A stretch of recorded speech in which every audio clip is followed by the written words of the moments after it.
Complete the notes with information you hear. Now, look at the notes from Extract 1. Extract 1. Questions 1 to 12. You hear a GP talking to a patient about her pregnancy.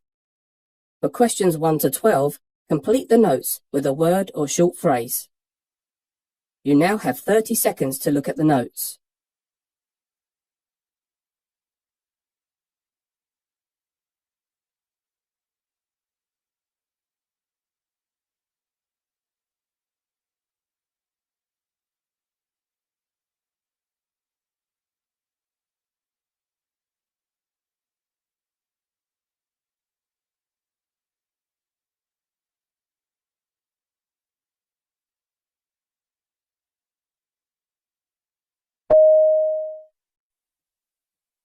Hello, Maria. How are you doing today?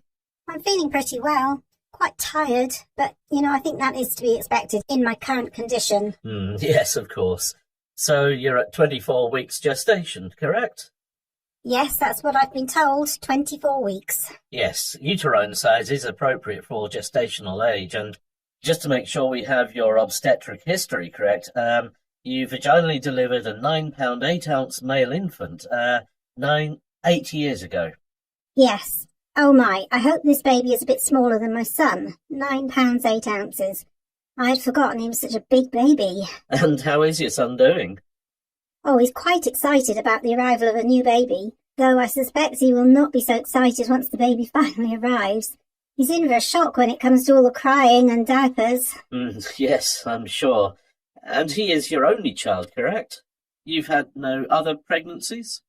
Yes, only one pregnancy. I luckily have not had to deal with any miscarriages, ever. So, let's get a bit into your family medical history. I specifically want to talk about diabetes.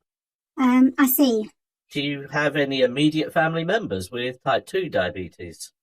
Type 2 is the kind you get as an adult, right? Yes, that's correct. Type 2 is sometimes called adult-onset diabetes, though with childhood obesity becoming such a big problem, more and more kids and teens are also being diagnosed with type 2 diabetes.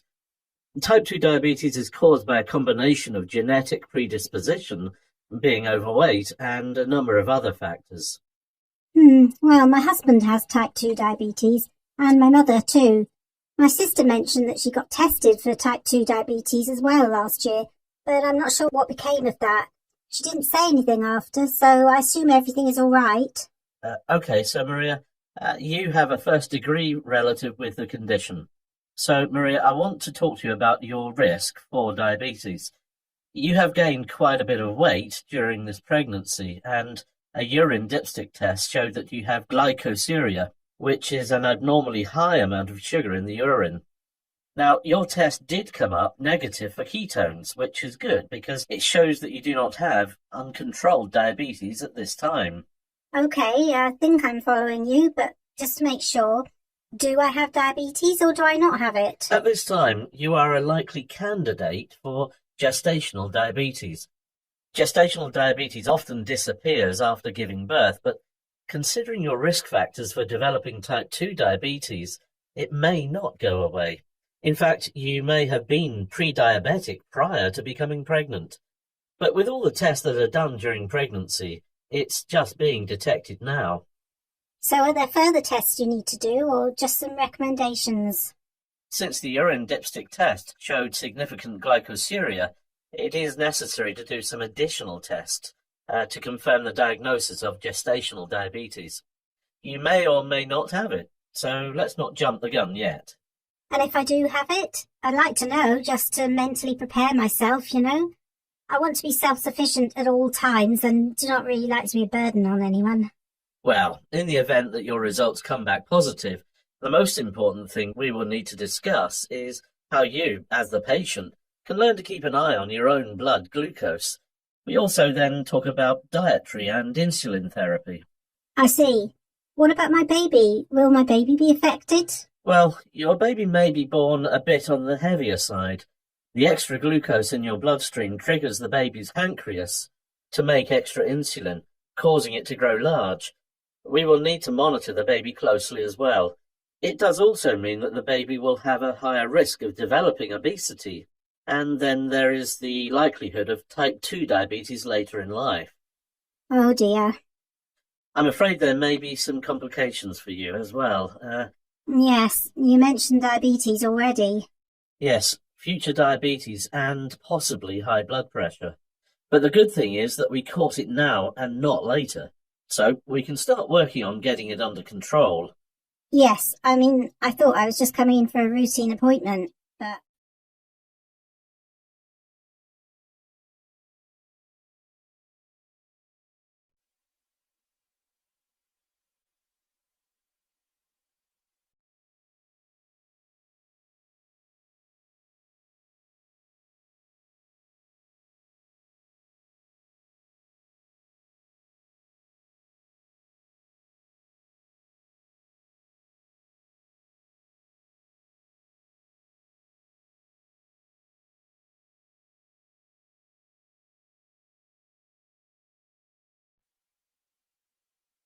Extract 2, questions 13 to 24. You hear a GP talking to a woman about heavy menstrual bleeding. For questions 13 to 24, complete the notes with a word or short phrase. You now have 30 seconds to look at the notes.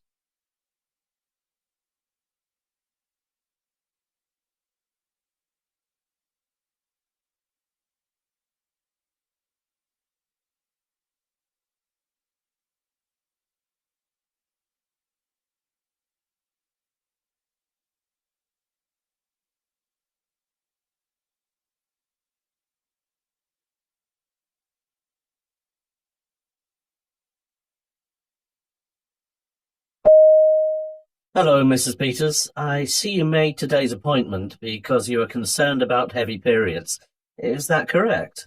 Yes, Doctor, I'm really struggling with how heavy my periods are.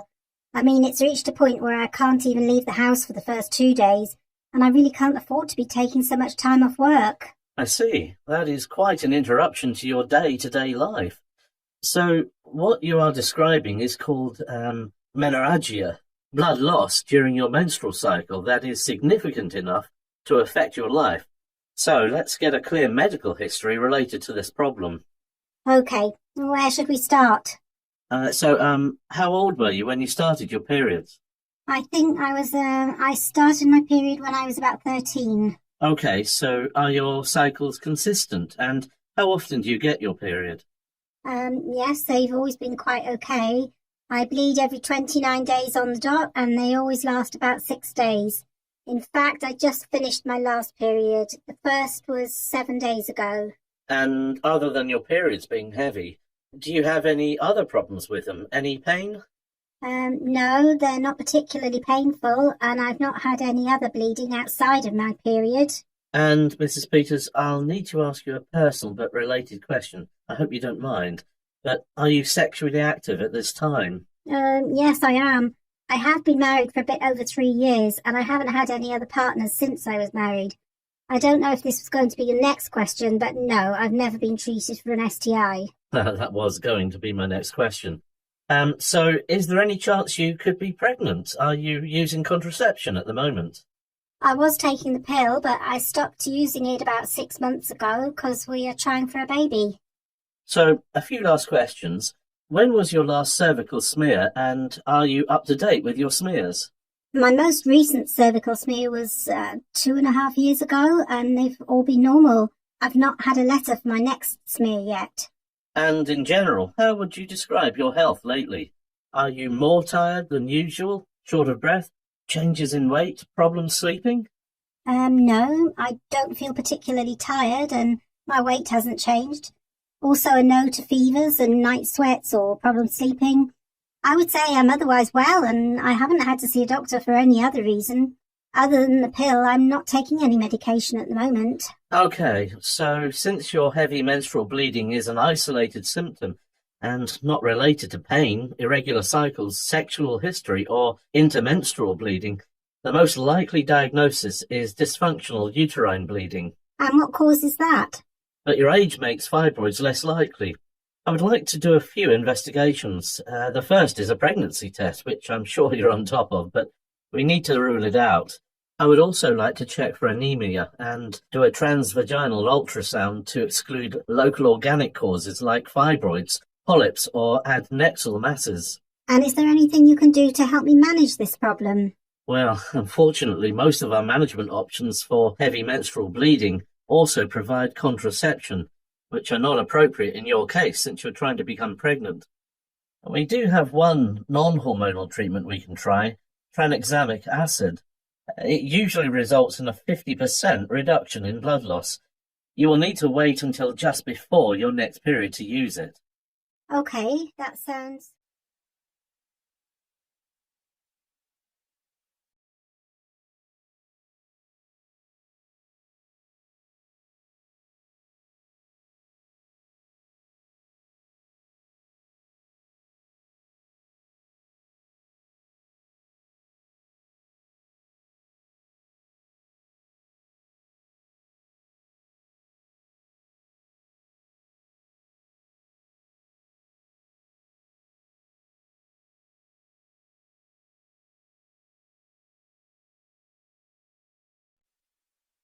In each extract, you'll hear people talking in a different healthcare setting. For questions 25 to 30, choose the answer A, B, or C which fits best according to what you hear. You'll have time to read each question before you listen. Complete your answers as you listen. Now look at question 25. You hear a doctor briefing his colleague about a patient. Now read the question.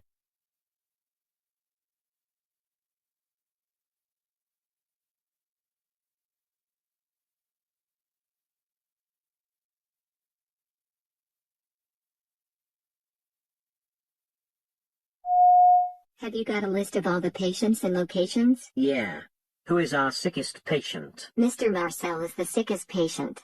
He is a 36-year-old male with a ruptured appendix awaiting OR. He became sick over the last 48 hours with worsening abdominal pain, nausea and vomiting. We gave him fluids and brought antibiotics. Which antibiotics and how much fluid? Piptazo with 2 liters of normal saline so far.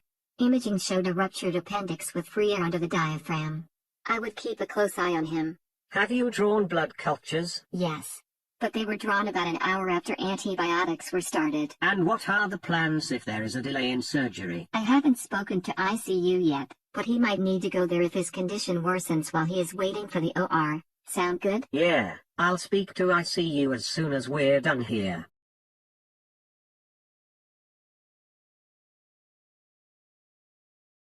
Question 26. You hear part of a surgical team's briefing. Now read the question.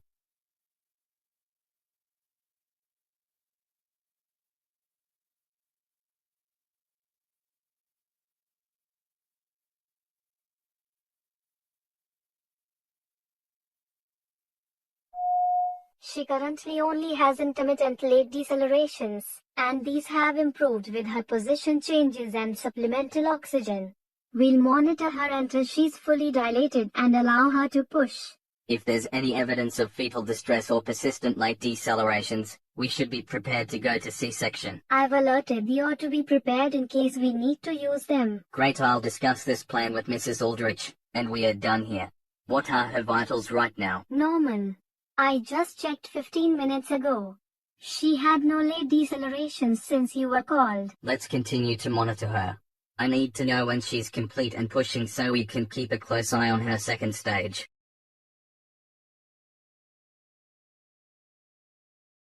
Question 27. You hear a radiologist talking about a new initiative that has been introduced. Now read the question.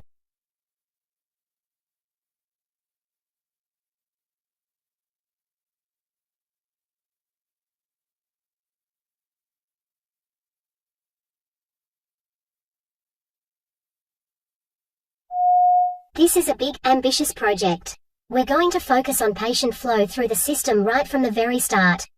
When a patient sees their commission and they require support from radiology with imaging and they make a request, we want to get that request from imaging as quickly and as efficiently through the system to the reports available to the commission so they can make the appropriate management plan and take the patient's clinical journey forwards. This is an ideal opportunity now to really embed some forward behavior, where we're learning together, we're developing together, we're looking at creating where we have today's work completed today, that there's no delay, so we're really improving the services to our patients. We are all taking control, we are all involved, and we will be proactive and not reactive, so we have analyzed CT and MRI services. We have outlined and prioritized areas for further improvement, and you can make a difference.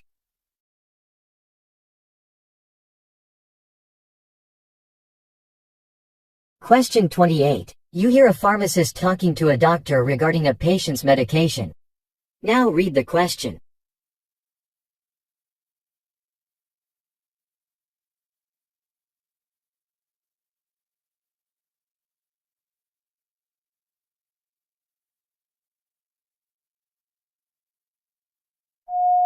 Hi, Dr. Marcy, is this a good time? I need 2 minutes to discuss about Mrs. Samuel. I'm Harper and I'm providing pharmacy coverage to the unit. I have a few minutes. What's up? Nursing raised a concern from rounds this morning.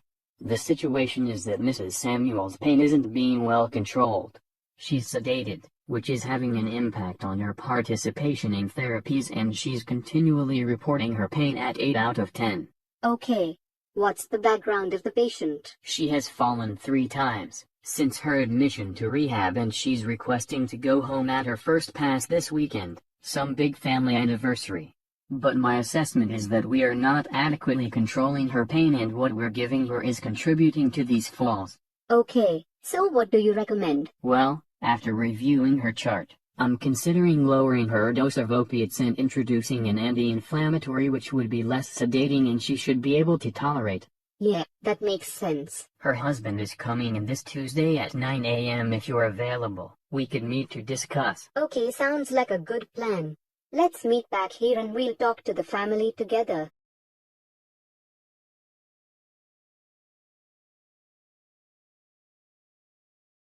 Now look at question 29. You hear an optometrist talking to a patient. Now read the question.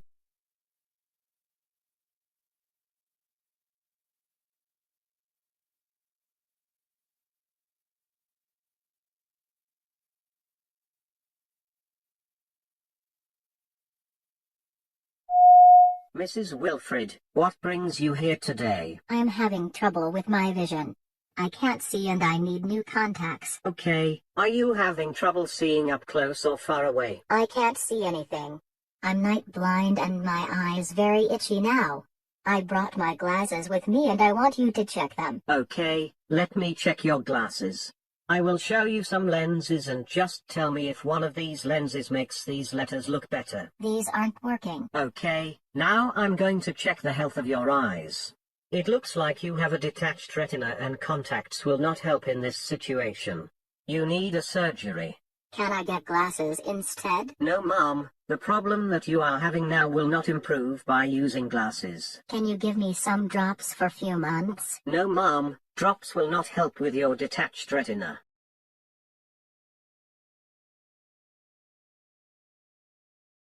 Question 30. You hear a podiatrist talking about a proposal to offer help with dialysis patients' foot care. Now read the question.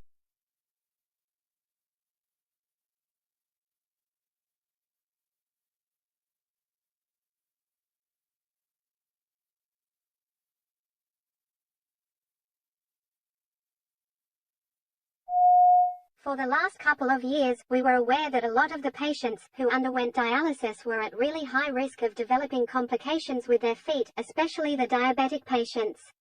We found that a lot of them were struggling to attend our clinics and access the service. We had to come up with an ingenuity project to try and improve an element of care, and we thought this was a brilliant opportunity to look at the problem that we already identified and see if we could come up with a solution for it. So, we are offering our service to the people who would find it difficult to access our service. It would be really nice as we're making a difference to their life because they don't have to go out on their day off, and they go out 3 mornings a week, and when it's freezing cold.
That is the end of Part B.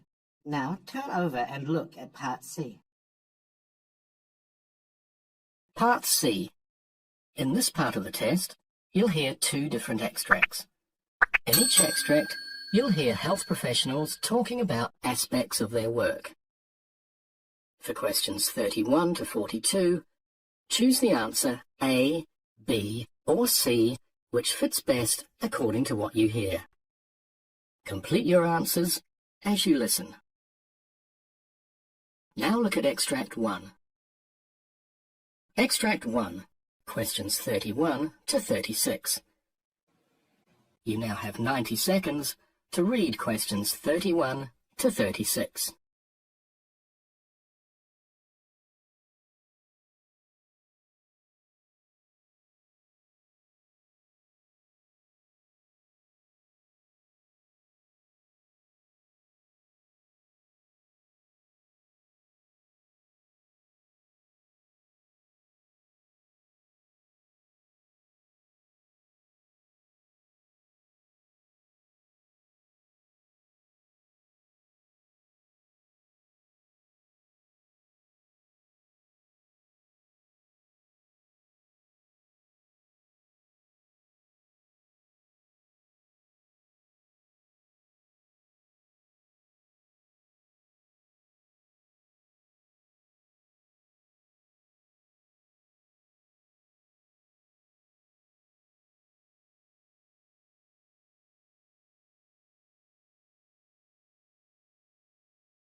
Anemia commonly complicates heart disease. Despite its association with poor outcomes and a biologically plausible argument supporting anemia correction, we found little evidence that use of ACE as erythropoietin-stimulating agents, or blood transfusions improve health outcomes in patients with heart disease. A limited evidence base consisting mainly of one trial suggests correction of iron deficiency in patients with symptomatic heart failure improves exercise tolerance and quality of life. By far, the largest number of trials has examined ACE in patients with heart failure, and most of these included patients with systolic heart failure. Though a grouped analysis of these mainly small, single-center studies shows some initial promise that ACE may improve exercise tolerance, the evidence base is limited by inconsistent findings across trials, with some finding benefit and others finding no effect. There are a number of possible reasons for the discrepant results, including differences in patient populations, treatment dosing and formulation, and outcomes examined. For example, the largest of the trials 19 enrolled slightly older patients and achieved a slightly smaller hemoglobin improvement with DSA use than did other trials finding a benefit. However, our analyses suggest that the clearest contributor to the discrepant findings was the quality of the individual studies themselves, with the poorer quality studies generally supporting a greater benefit from ACE and the more rigorous trials finding a neutral effect. Our review differs from a similar recent review of ACE 72 for 3 main reasons. 1. We evaluated studies in both heart failure and CHD patients, though most studies focused on heart failure. 2. We conducted additional analyses investigating the impact of study quality on the overall results. And 3. We included studies of patients with advanced kidney disease if there were separately reported data for the subgroup of patients with comorbid heart disease. We felt the latter difference was justifiable because kidney disease is common among patients with heart disease, and we felt these data were important in understanding the potential benefits and harms in this population. Though there were few excess harms reported in the smaller ESA trials of heart failure patients, The excess risk associated with assassin CKD populations 73 and cancer populations 74 is of concern. Moreover, our own analysis suggests the potential for serious harms associated with aggressive ESAUs among the large proportion of patients with heart disease and comorbid CKD. On the other hand, these data may not apply to patients with symptomatic heart failure and reduced systolic function, and they do not elucidate the role of less aggressive ESAUs, leaving us with very limited evidence with which to truly evaluate the balance of benefits and harms of ASAS in patients with heart disease. While the large RED-HF trial should more definitively establish the balance of benefits and harms of ESA use in patients with heart failure, the current uncertainty of benefit and the possibility of significant harm suggest widespread use of ASAS in patients with heart disease may be premature. For patients with comorbid chronic kidney disease, the recent cautious FDA recommendations seem reasonable, as they acknowledge the uncertainty of the role of ESA use and suggest that, if they are to be used at all, patients should have HGB of at least 10 grams/DL.75. There is good evidence from one methodologically sound, large multi-center trial that intravenous iron carboxymaltose improves exercise tolerance, quality of life, and exercise duration in patients with chronic, stable systolic heart failure. 33 These results are most applicable to iron-deficient patients with NYHA Class 3 heart failure. Relatively few patients with milder degrees of heart failure were included. It also may be premature to apply these results to patients with more subtle evidence of relative iron deficiency. Biologic plausibility and test of concept studies suggest iron replacement could play a role in improving symptoms of heart failure even when, theoretically, iron stores are adequate because symptoms may be related to a functional misuse of iron rather than absolute deficiency. Nevertheless, though the criteria used to define iron deficiency were fairly broad, most patients enrolled in the FAIR-HF trial had evidence of more advanced iron deficiency and limited iron stores. Finally, though these results are encouraging and have the potential to influence treatment of heart failure, the long-term health and cost implications of this are uncertain, and harms have not been more widely assessed. Despite a paucity of data to support this contention, for decades, many physicians adhered to the 10-30 rule, transfusing patients with hemoglobin under 10 grams/DL and hemoglobin under 30% for perceived safety reasons. In recent years, recognition of immunomodulatory effects from leukocytes contamination and changes in RBCs with storage that impair oxygen exchange have led to increased scrutiny of RBC transfusion practice, culminating in the TRI-TRAIL. After its publication, there was widespread adoption of more restrictive transfusion standards. However, because oxygen extraction is already maximized in the coronary circulation, concern has remained that patients with coronary stenosis, who cannot increase blood flow to enhance oxygen delivery, will be more susceptible to ischemia in the setting of anemia and therefore, should generally be transfused to a higher target than the general population. Often, this continues to be a hemoglobin of 10 grams/DL. In the perioperative literature, accumulating evidence from randomized controlled trials supports use of a conservative hemoglobin trigger no higher than 8 grams/DL among heart disease patients in the intra and postoperative setting. The results of the FOCUS trial, by far the largest study to investigate transfusion use in heart disease with over 2,000 enrolled patients, have thus far been released only in abstract form. But it found no difference in mortality, ability to walk across a room unaided, falls, or readmissions with transfusion at threshold of 8 versus 10 grams/DL. While they have some methodological weaknesses, 4 randomized controlled trials in cardiac surgery, 1 additional study in hip fracture, and 1 trial in vascular surgery all were consistent in finding no difference in mortality or other health outcomes with more restrictive use of transfusion. No similar trial has been conducted in the general surgery population. Conducted in the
Now turn over and look at Extract 2. Extract 2. Questions 37 to 42. You hear a presentation in which a researcher called Dr. Milan Petricevic is talking about the relationship between new technology and medicine in the future. You now have 90 seconds to read questions 37 to 42.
Hi, I'm Dr. Milan Petricevic, and today I'd like to talk about the future of medicine, particularly in relation to the current technological revolution. To many of us, it seems inevitable that medical robots, automation, and artificial intelligence will replace many jobs in healthcare.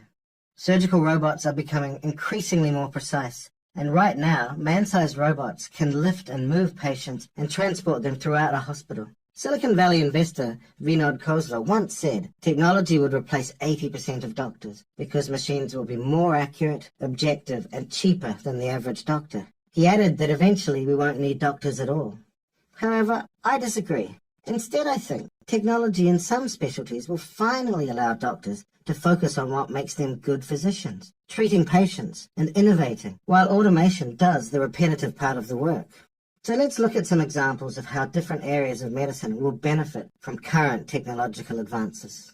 Take general practitioners as an example. Many doctors choose this specialty today because they have a chance to make a long-term impact on someone's life. And it's true that GPs enjoy tremendous trust from their patients. But seeing someone only when they are sick makes it hard to prevent disease and ensure someone's long-term well-being. It's even harder to do this when waiting rooms are overflowing and you only have 15 minutes to diagnose the illness, design a therapy, and offer health advice. In the future, wearable sensors and devices that stream data to a doctor's smartphone will notify them whenever vital signs are acting up and provide them with all the data they need wherever they are. These devices will also ensure doctors only treat patients who really need professional care, making it possible to offer simple treatment advice remotely. In turn, this will increase the time GPs have to treat and advise each patient, building trust and ensuring patients act on a doctor's advice. What's more, smart algorithms will allow GPs to tap expert advice on their patients' conditions and act as a gatekeeper, connecting patients to other specialties. And these are just a few examples. So what about radiology? Well, already IBM's Medical Sieve shows how artificial intelligence algorithms can scan hundreds of radiology images in seconds, doing the repetitive job of finding malignant or out-of-place phenomenon that currently radiologists have to do daily. This technology won't replace this important specialty. Instead, radiologists will have time to supervise how the algorithm is doing, or to research and innovate, making the technology behind these devices even better. Their time will be much more productive rather than spent checking hundreds of x-rays a day. Ophthalmology will bring science fiction technologies to patients in the near future. Retinal implants might give vision back to those who have lost it, or even give humans supervision, augmenting what we can already do. In sports medicine and rehabilitation, the first forms of activity records from tech like Fitbits all focused on people who exercised regularly, but only provided basic insight into how they were performing. Now, a new generation of devices tailored to professional athletes is hitting the market, with apps providing detailed insights into movement patterns and force output in any movement. Sports medicine physicians will have concrete data to measure how athletes are improving. By the time these reach the mainstream public, sophisticated algorithms will be ready to analyze data from these devices and provide personalized suggestions to improve performance and to speed up recovery. Similarly, video consoles from Xbox to Microsoft Kinect will offer a way of monitoring how a patient is doing from a distance by seeing their progress liquidly on a screen.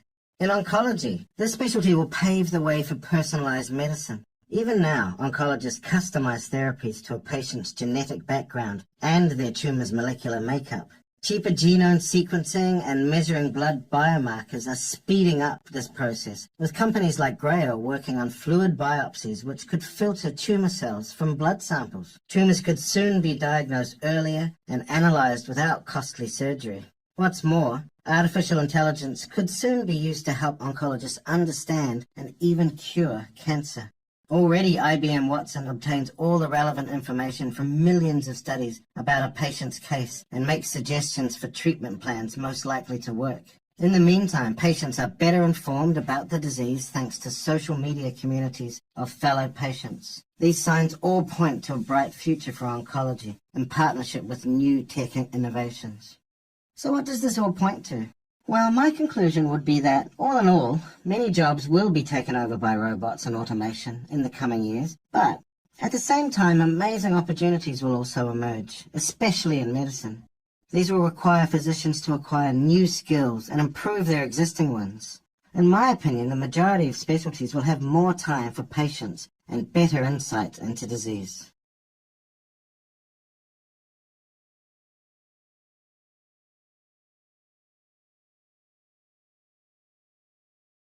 That is the end of Part C.